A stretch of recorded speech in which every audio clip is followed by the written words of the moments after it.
Dans cette vidéo, nous allons corriger l'exercice numéro 4 de la leçon. On nous a dit que f était une fonction affine. Donc ça veut dire que f de x égale ax plus b pour tout x appartenant à R. On m'a donné des informations concernant f. On m'a dit que f de 3 était égal à 5 et que f de moins 2 était égal à 8. Grâce à ces deux informations, je vais pouvoir commencer par calculer le coefficient directeur A. Je vous rappelle que dans la leçon, on a vu que A, c'était égal à f de x2 moins f de x1 sur x2 moins x1, à condition que x2 et x1 soient de nombres différents, de nombres réels différents. Alors, ici, pour calculer A, je vais donc faire f de 3 moins f de moins 2 sur 3 moins 2. x2 est joué par 3. x1 est joué par moins 2. Là, j'ai bien écrit f de x2 moins f de x1 divisé par 3 moins 2. Donc par x2 moins x1. Ce qui me donne 5 moins 8 sur 3 plus 2, ce qui me donne moins 3 cinquièmes, autrement dit moins 0,6. Est-ce que j'étais obligée de faire f de 3 moins f de moins 2? Ceux qui ont commencé par f de moins 2 moins f de 3 au numérateur. Au dénominateur, ils ont donc écrit moins 2 moins 3. Ici, x2 est joué par moins 2. x1 est joué par 3. Donc on a bien appliqué la formule f de x2 moins f de x1 sur x2 moins x1.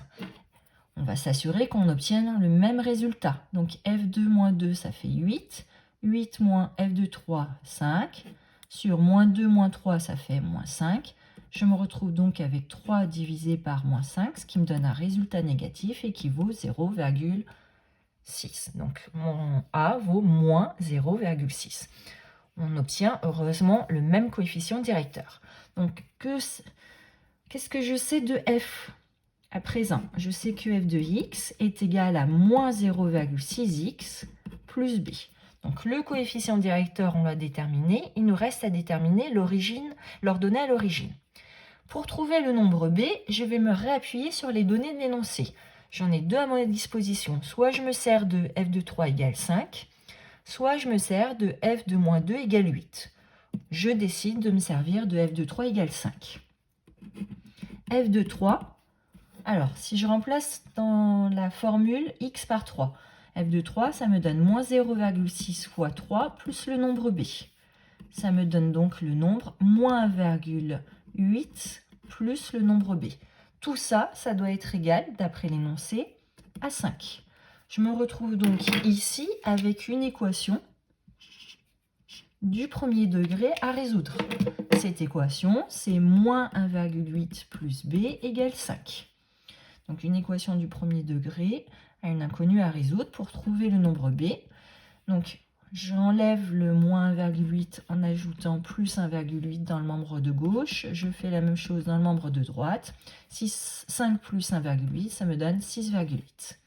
J'obtiens donc f de x égale moins 0,6x plus 1,8. Je vais m'assurer que je ne me suis pas trompée. Comment je peux faire pour vérifier? Pour trouver le b, je me suis servi de l'égalité f de 3 égale 5. Donc je ne me suis pas servi de cette égalité-là. Je vais m'en servir maintenant au moment de la vérification. Je vais calculer f de moins 2 avec la formule que j'ai trouvée. f de moins 2, ça fait moins 0,6 fois moins 2 plus... Ah, là j'ai mal recopié, c'est pas 1, c'est plus 6,8. Plus 6,8. La vérification me permet de m'assurer que je n'ai pas fait d'erreur d'étourderie. Moins 0,6 fois moins 2, ça fait 1,2. Plus 6,8, ça me donne bien 8. Conclusion, ma formule f de x égale moins 0,6x plus 6,8, c'est la bonne.